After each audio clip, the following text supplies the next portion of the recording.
Bwana Yesu asifiwe, mtu wa Mungu, na kusalimu kwa jina la Yesu. Bwana Yesu asifiwe sana. Haleluya, haleluya. Bwana Yesu asifiwe. Mtu wa Mungu, nakukaribisha tuangalie vitu 7 ambavyo natamani sana umombe Mungu akupatie hivi vitu 7. Tuangalie kwa uwezo wa Roho Mtakatifu. Kitu cha kwanza ni maono. Tunaona Biblia inasema kwamba pasipo maono watu huacha kujizuia, pasipo maono watu huangamia. Bwana Yesu asifiwe. Kumbe ukiwa na maono unajua unaelekea wapi, huwezi ukaenda kila sehemu. Ukiwa na maono unajua unatakiwa ufanye nini, huwezi kufanya kila kitu. Ukiwa na maono kuna vitu utaachana navyo, kuna vitu utavipotezea, kuna vitu hata kama vilikuwa vinakufurahisha as long as havikusaidii kitu chochote kile utaachana navyo. Kuna wakati tunafanya maamuzi mabaya, maamuzi ya kujiumiza, maamuzi ambayo yanatuangamiza sisi wenyewe kwa sababu ya kukosa maono. Kukosa maono, tunafanya maamuzi ya muda mfupi ya kujifurahisha kwa muda mfupi, alafu yanatuletea mateso ya muda mrefu. Lakini ukiwa na maono, kuna wakati unaweza kukubali uishi kama mtumwa ili baadaye ukaishi kama mfalme kwa sababu ya maono.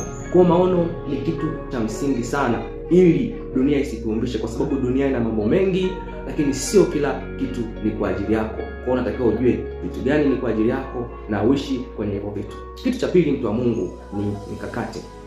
Ombe Mungu akupe mkakati. Akuonyeshe namna gani unatakiwa kufanya. Akufundishe kama ambavyo alikuwa anamuonyesha Musa namna ya kujenga hema kwa vipimo, kwa kila kitu ambacho kinatakiwa. Kwa Mungu anatakiwa akufundishe unatakiwa ufanye nini na kwa namna gani, kwa sababu ukifanya tu ovyo unaweza kujikuta kwamba unaharibu biashara yako. Uifanyeje? Kazi yako uifanyeje? Mambo yako kwenye ndoa yako ufanyeje? Mungu akupe mikakati ya kufanya. Usifanye kama mtu ambaye anatembea kwenye giza kwa kupapasa, bali ufanye kama mtu ambaye anajua nini ambacho anakifanya. Kitu cha 3, muombe Mungu, mtu wa Mungu, akupe hekima.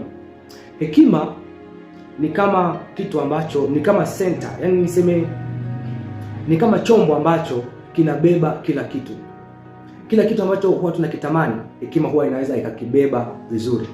Kwa mfano, usipokuwa na hekima ukapata hela nyingi sana, hizo hela zinaweza kukuangamiza. Usipokuwa na hekima ukapata cheo kikubwa kukuzidi, ukapata umaarufu kukuzidi, ukapata mali nyingi kukuzidi, hivyo vitu usipokuwa na hekima vitakuangamiza. Kwa hiyo kwa sababu Suleiman aliomba hekima, ndio maana alipewa vitu vingi sana. Kwa mtu wa kawaida, kwa vitu ambavyo Suleiman angepewa, angekosea zaidi ya Suleiman. Kwa hiyo hekima kumbe ni kitu cha msingi sana. Ukiwa na hekima, hekima inavuta fedha, hekima inavuta kazi, hekima